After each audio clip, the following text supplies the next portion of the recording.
It's important when working with some kinds of data to know day of the week. You're analyzing sales or orders or shipments. Why do we get more orders on Wednesdays? Or why are we doing more shipping on Fridays? Sometimes we want to know these things. And pulling out the day of the week from a date is done with the weekday function, equal weekday. So in column B here in this worksheet called weekday, we're looking for the weekday of this first sale date and then eventually all of the entries in column A. The answer we get here at first is not exactly the one we would have expected or hoped for. It's certainly not wrong. In fact, it tells us indirectly that that's Monday. 1 is Sunday, 2 is Monday, and so on. We'd probably like to display this, though, so that it says Monday or MON, either way.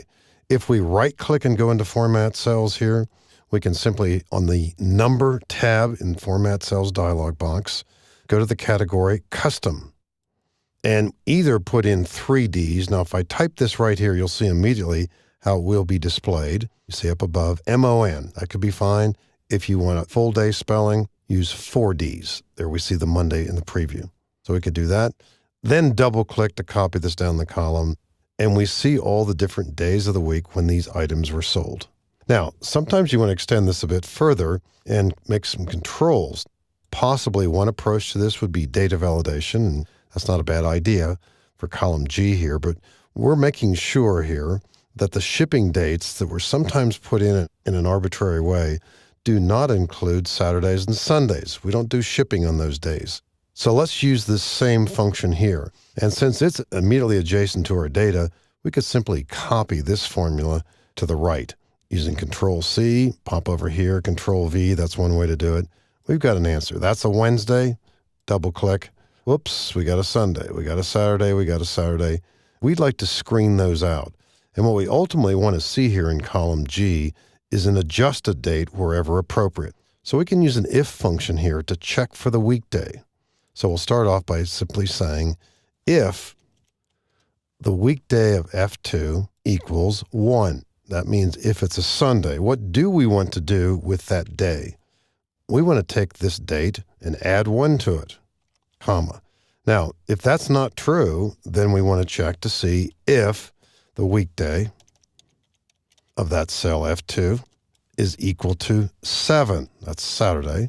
And if it is, comma, we want to subtract 1 from that day. In other words, we'll bump it back to the previous Friday. So in that case, we want to do a subtraction. Now, when that's not true, the only weekdays that we have left are the valid ones.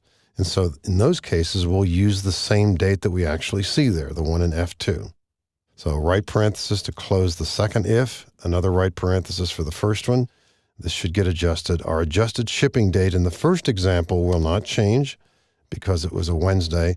Now, what we really want to do here, though, is display the new date. So the next thing to do would be to copy this format over here. One of a number of different ways to do this is using the right mouse button, drag any edge of this cell rightward, and copy here as formats only.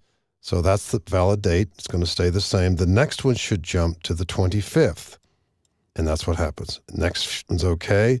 This one here is going to go back to March 1st, because we said on the Saturday entries, we take them back one.